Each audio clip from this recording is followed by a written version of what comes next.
नमस्कार दोस्तों। आज हम यूनिट्स एंड डायमेंशंस के बारे में बात करेंगे। ये जो टॉपिक है फिजिक्स का एक बहुत इम्पोर्टेंट टॉपिक है। इसके अलावा डेली लाइफ में भी हमारे यूनिट्स एंड डायमेंशंस का बहुत इम्पोर्टेंट रोल है। फॉर एग्जाम्पल, हम किसी ग्रोसरी शॉप में जाते हैं और वहां पे 1 kg शुगर ऑर्डर करते हैं, या फिर किसी मिल्क पार्लर में जाते हैं, वहां पे 5 लीटर मिल्क ऑर्डर करते हैं, या फिर आप अभी जिस रूम में बैठे हुए हैं कोई आपसे उसका एरिया पूछे तो आपका जवाब हो सकता है कि 48 स्क्वायर फीट या 4.46 स्क्वायर मीटर। ये जो एग्जाम्पल मैंने यहाँ पे बताए, यहाँ पे हमने कुछ टर्मिनोलॉजी यूज की हुई है, कुछ टर्म्स हमने यहाँ पे यूज किए हैं, और वो टर्म्स हैं kilogram, litre, square feet, square metre. तो जाने अनजाने हमने यूनिट को यूज कर दिया है। तो स्टेप बाय स्टेप हम अब आगे बढ़ेंगे और यूनिट्स के बारे में डिटेल में बात करेंगे। तो यूनिट को जानने के लिए सबसे पहले हमें फिजिकल क्वांटिटी का नॉलेज होना जरूरी है। उसके बाद different types of physical quantity के बारे में हम बात करेंगे, fundamental physical quantities and derived quantities. उसके बाद हम यूनिट्स एंड इट्स टाइप्स पे बात करेंगे। उसके बाद डिफरेंट सिस्टम ऑफ यूनिट्स के बारे में बात करेंगे। तो शुरुआत करते हैं कि फिजिकल क्वांटिटी है क्या। What is physical quantity? अब मैं आपको यहां पे कुछ वर्ड में लिख रहा हूं। अगर मैं आपसे कहूं स्मेल, या मैं आपसे कहूं लव, या मैं आपसे कहूं स्वीटनेस, या फिर मैं आपसे कहूं मास, length, time, temperature,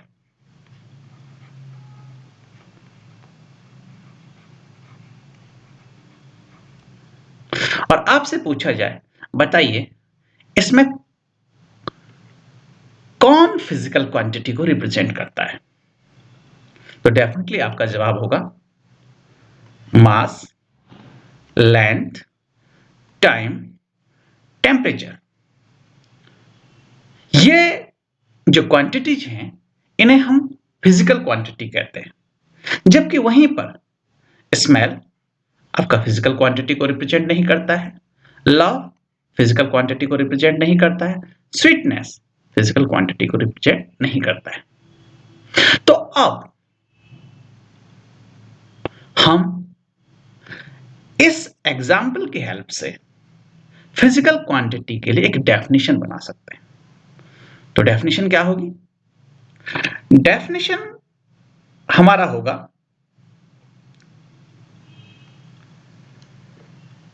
any quantity which can be measured by an instrument and by means of which we can describe the laws of physics are called physical quantities।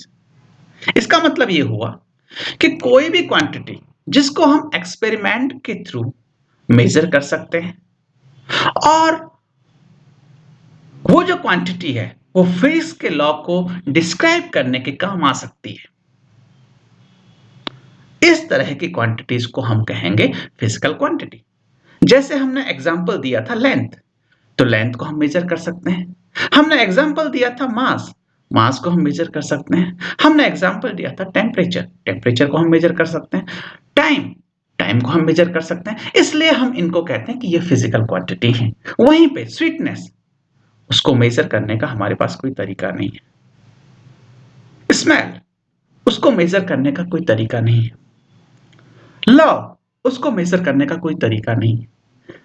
इसलिए हम स्वीटनेस, लव या smell को physical quantity नहीं कहेंगे। तो अब बात आती है कितने तरीके की आपकी फिजिकल क्वांटिटीज होती हैं।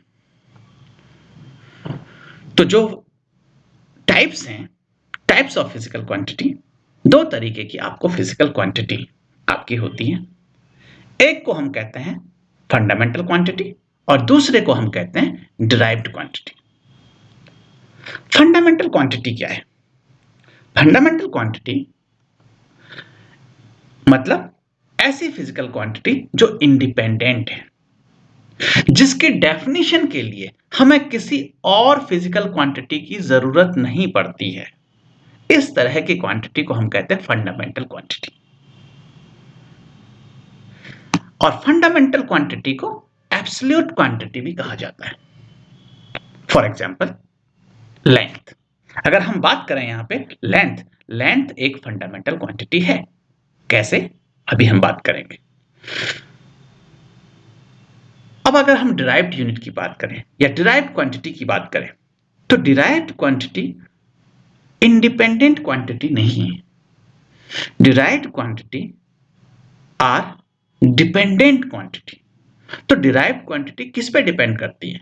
डिराइव्ड क्वांटिटी जो है वो फंडामेंटल क्वांटिटीज पे डिपेंड करती है। मतलब अगर आपको डिराइव्ड क्वांटिटी का डेफिनेशन लिखना है तो डिराइव्ड क्वांटिटी का डेफिनेशन विदाउट फंडामेंटल क्वांटिटी की हेल्प से आप नहीं लिख सकते हैं। It means derived quantity are dependent and they are derived from fundamental quantity. जैसे कि एग्जांपल अगर हम यहां पे बात करें तो जो एरिया है या वॉल्यूम है, ये डिराइव्ड क्वांटिटी है। कैसे?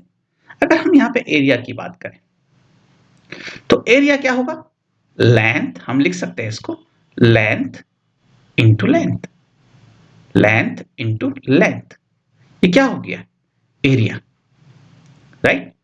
और लेंथ क्या है? फंडामेंटल क्वांटिटी है। लेंथ को डिफाइन करने के लिए आपको किसी और फिजिकल क्वांटिटी की जरूरत नहीं हो रही है। लेकिन एरिया को डिफाइन करने के लिए अगर आप यहां पे देखें तो एरिया को डिफाइन करने के लिए आपको लेंथ की जरूरत हो रही है। Length into length will give you area. तो that's why area is derived quantity. Similarly अगर हम वॉल्यूम की बात करें तो we can write length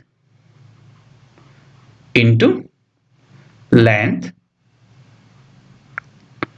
into length.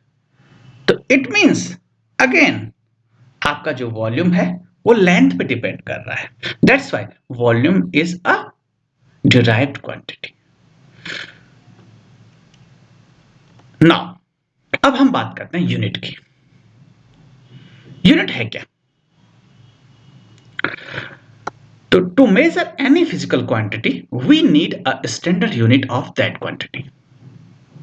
क्या मतलब है इसका? सपोज हमारे पास एक रॉड है, ये रॉड है, इस रॉड को मैं ए बी से रिप्रेजेंट कर रहा हूं। Let us consider the length of this rod is 4 metre and length is a physical quantity. तो to measure any physical quantity we need a standard unit of that quantity, ये हम कह रहे हैं। तो यहां पे हम लेंथ मेजर कर रहे हैं। क्या मेजर कर रहे हैं? हम लेंथ मेजर कर रहे हैं। और लेंथ क्या है? आपकी फिजिकल क्वांटिटी है। तो लेंथ को मेजर करने के लिए हमें एक स्टैंडर्ड यूनिट की जरूरत हो रही है और वो यूनिट मैंने यहां पे क्या लिखी हुई है? मीटर लिखी हुई है। और ये मैग्नीट्यूड है। 4 क्या है? मैग्नीट्यूड है। तो इट मींस अगर आपको किसी फिजिकल क्वांटिटी को डिफाइन करना हो तो फिजिकल क्वांटिटी कंप्लीटली रिप्रेजेंट होगी किससे? Magnitude into unit. तो जैसे कि यहां पे आप देख रहे हो 4 इज मैग्नीट्यूड एंड m यानी कि metre, this metre is unit. तो इसका मतलब ये हुआ the length of this rod is 4 times the length, the unit of length which is metre here. Clear? तो एक और बात आपको याद रखनी है, जो ये मैग्नीट्यूड है और जो ये यूनिट है, इन दोनों का प्रोडक्ट हमेशा कांस्टेंट होगा। It means m into u is always constant, where m is magnitude and u is unit here. तो m into u is always constant. Now, अब हम बात करेंगे टाइप्स ऑफ यूनिट। अगेन, जिस तरह से हमने टाइप्स ऑफ फिजिकल क्वांटिटी की बात की, उसी तरीके से टाइप्स ऑफ यूनिट की बात करेंगे। Again, we have two types of unit. One is known as fundamental unit and another one is derived unit. अब आपको समझ में आ गया होगा कि फंडामेंटल यूनिट क्या है। फंडामेंटल यूनिट मींस जो यूनिट हम फंडामेंटल क्वांटिटीज को देते हैं, means unit defined for fundamental और independent physical quantities are called fundamental units. जैसे हमने लेंथ लिखा हुआ है, लेंथ क्या है आपका? फंडामेंटल यूनिट है। And unit of length is suppose metre. अगर हम यहां पे लिख रहे हैं तो unit of length is metre, we have written here. तो ये फंडामेंटल यूनिट है। Similarly the units defined for derived quantity और dependent physical quantities are called derived units. Such as अभी हमने जो एग्जांपल लिखा था डिराइव्ड क्वांटिटीज का, वो था एरिया। तो अगर एरिया का यूनिट ले तो एरिया का यूनिट क्या होगा? Metre square. उसी तरह से अगर हम वॉल्यूम ले तो वॉल्यूम का क्या होगा आपका? Metre cube. Now we'll talk about different system of units. हमारे पास यूनिट के डिफरेंट सिस्टम्स हैं, उसमें से जो तीन पहले कॉमन हैं उनके बारे में बात करते हैं। तो जो फंडामेंटल क्वांटिटीज हम यहां पे ले रहे हैं वो है लेंथ, मास और time. We have three different system. कौन कौन से हैं? एक है एफपीएस सिस्टम जो कि ब्रिटिश सिस्टम है। उसके बाद दूसरा है सीजीएस सिस्टम, ये एक फ्रेंच सिस्टम है। और उसी के बाद हमारे पास एक और सिस्टम है, उसको हम कहते हैं MKS system. It again a French system. तो एफपीएस सिस्टम में क्या होता है? अगर हमारे पास लेंथ है तो in FPS system the unit of length is foot. Similarly the unit of mass in FPS system is pound and the unit of time in FPS system is second. तो आप यहां पे देख सकते हैं फुट, पाउंड, सेकेंड, एफपीएस। तो इसी के वजह से इसको हम कहते हैं एफपीएस सिस्टम, जो कि एक ब्रिटिश सिस्टम है। Now second one is CGS system. यहां पे हम लेंथ का जो यूनिट लेते हैं वो लेते हैं सेंटीमीटर, मास का जो लेते हैं वो लेते हैं ग्राम, और टाइम का जो लेते हैं वो लेते हैं सेकंड। तो यहां पे सेंट, ये देखिए आप, सेंटीमीटर में सी, ग्राम का जी और सेकंड का एस, तो सीजीएस। तो इसकी वजह से हम इसको कहते हैं CGS system and it was developed in France. Now next one is MKS system. MKS system में लेंथ का अगर आप यूनिट देखें तो लेंथ का यूनिट हम लेते हैं मीटर, मास का यूनिट हम लेते हैं किलोग्राम और टाइम का यूनिट हम लेते हैं सेकंड। तो मीटर, किलोग्राम, सेकंड। इसकी वजह से अगर हम यहां पे देखें तो एम के एस, तो इस वजह से इस सिस्टम को हम कहते हैं MKS system. Again it is a French system. तो ये तीन बहुत कॉमन आपके सिस्टम ऑफ यूनिट्स हैं। इसके अलावा हमारे पास एक बहुत इंपॉर्टेंट सिस्टम ऑफ यूनिट है जिसको हम कहते हैं एसआई, यानी कि the international system of units. इस सिस्टम को general conference on weight and measures में डेवलप किया गया था इन 1971। ये जो सिस्टम है आपका SI system, it is an extended form of MKS system. अभी आप देखेंगे एमकेएस सिस्टम का ये एक एक्सटेंडेड फॉर्म है। एमकेएस सिस्टम में जनरली हमारे पास तीन फंडामेंटल क्वांटिटीज हैं, लेंथ, मास और टाइम। लेकिन एसआई सिस्टम में हमारे पास 7 फंडामेंटल क्वांटिटीज हैं, और उन 7 फंडामेंटल क्वांटिटीज के अलावा हमारे पास 2 और सप्लीमेंट्री क्वांटिटीज हैं। तो in SI system there are 7 fundamental quantities plus 2 supplementary quantities. Okay, अब आप यहां पे देखिए, जो आपकी फंडामेंटल क्वांटिटीज हैं एसआई सिस्टम में वो हैं क्या? Length, mass, time, electric current, temperature, luminous intensity, amount of substance. और इनका जो एसआई यूनिट है वो है मीटर, उसको हम स्मॉल m से रिप्रेजेंट करते हैं। किलोग्राम, मास का एसआई यूनिट है किलोग्राम, इसको हम स्मॉल kg से रिप्रेजेंट करते हैं। टाइम का एसआई यूनिट है सेकंड, इसको हम स्मॉल s से रिप्रेजेंट करते हैं। इलेक्ट्रिक करंट का एसआई यूनिट है एम्पियर, इसको हम कैपिटल A से रिप्रेजेंट करते हैं। क्योंकि ये एम्पियर जो साइंटिस्ट हैं उनके नाम से ये यूनिट डिराइव हुआ है, इसलिए हम इसको क्या कहते हैं? कैपिटल A से रिप्रेजेंट करते हैं। टेम्परेचर, अगेन इसका यूनिट है केल्विन, तो ये सर केल्विन के नाम पे है, दैट्स व्हाई इसको हम कैपिटल लेटर में लिखते हैं, तो kelvin. Okay, next luminous intensity की अगर हम बात करें, यहां पे अगर आप देखें तो ल्यूमिनस इंटेंसिटी का यूनिट है आपका कैंडिला, इसको हम स्मॉल cd से रिप्रेजेंट करते हैं। उसके बाद अमाउंट ऑफ सब्सटेंस, उसका यूनिट है मोल, और उसको हम mol स्मॉल लेटर में हम रिप्रेजेंट करते हैं, तो दिस इज मोल।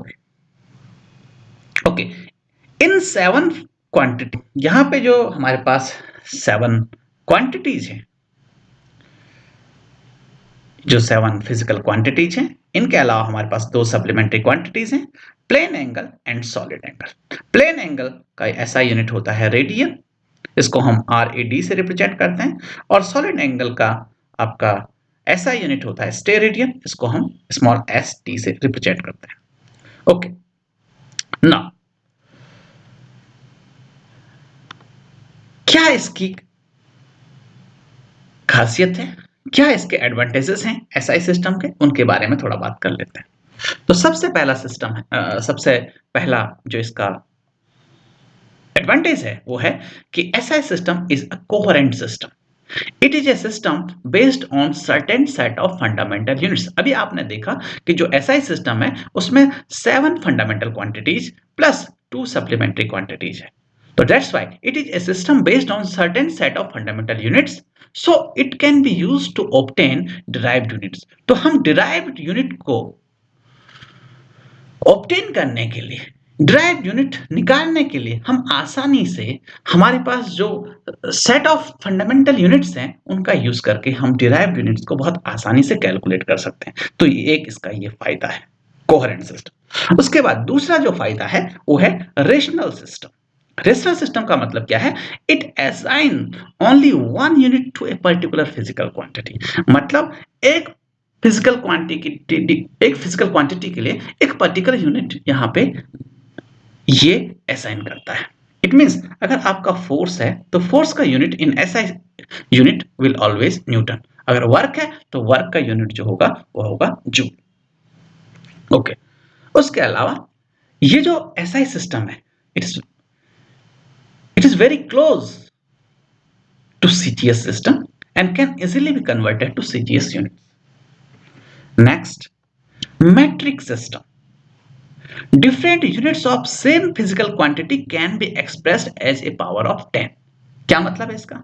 सपोज आपको 1 किलोग्राम दे रखा है तो आप आसानी से 10 की पावर में उसको ग्राम में कन्वर्ट कर सकते हो। फॉर एग्जाम्पल यहां पे आपको दे रखा है 1 किलोग्राम, तो 1 kilogram is equal to 10 to the power 3 gram. तो ये मैट्रिक सिस्टम है, ये इसका एक बहुत बड़ा फायदा है। Next, internationally acceptable and easily reproducible. ये बहुत बड़ी बात है कि किसी भी कंट्री में आप काम कर रहे हो आप ऐसा यूनिट सिस्टम से फैमिलियर होंगे, तो this is internationally acceptable. Next, it do not change with time, place, temperature, pressure etcetera. Okay, ये इसके कुछ एडवांटेजेस हो गए। एडवांटेजेस के साथ साथ इसके कुछ ड्रॉबैक्स भी हैं, डिसएडवांटेजेस भी हैं। वो क्या है? तो सबसे पहला डिसएडवांटेज है it focus only one unit, so the importance of other units is diluted. जैसे मैंने अभी आपको कहा था कि it assign only one unit to a particular physical quantity. जैसे फोर्स के लिए हमने यहाँ पे लिखा था कि इसने न्यूटन यूनिट होती है, वर्क की जो यूनिट होती है जूल होती है। तो इसका मतलब है it focus only one unit to a particular physical quantity, so the importance of other quantity is diluted. ये इसका एक ड्रॉबैक आप कह सकते हो। नेक्स्ट है SI units cannot always accurately define a quantity। मतलब कुछ जो क्वांटिटीज हैं या फिजिकल क्वांटिटी हैं उनको अदर यूनिट्स में डिफाइन करना ज्यादा इजी रहता है as compare to SI system. For example, अगर मैं आपको कहूं कि area covered by a house, हम जनरली जो इस यूनिट यूज करते हैं वो यूनिट करते हैं स्क्वायर फीट। तो इसका मतलब हमें, अगर हम SI सिस्टम को यूज कर रहे हैं तो हमें स्क्वायर फीट को सबसे पहले किस में कन्वर्ट करना पड़ेगा, SI सिस्टम में। तो कभी कभी इस तरीके की दिक्कतें SI सिस्टम में आ जाती हैं। तो ये सारा जो डिटेल था वो यूनिट्स के बारे में था। तो अगर आपको ये वीडियो पसंद आया हो तो please subscribe, share and comment. Thank you.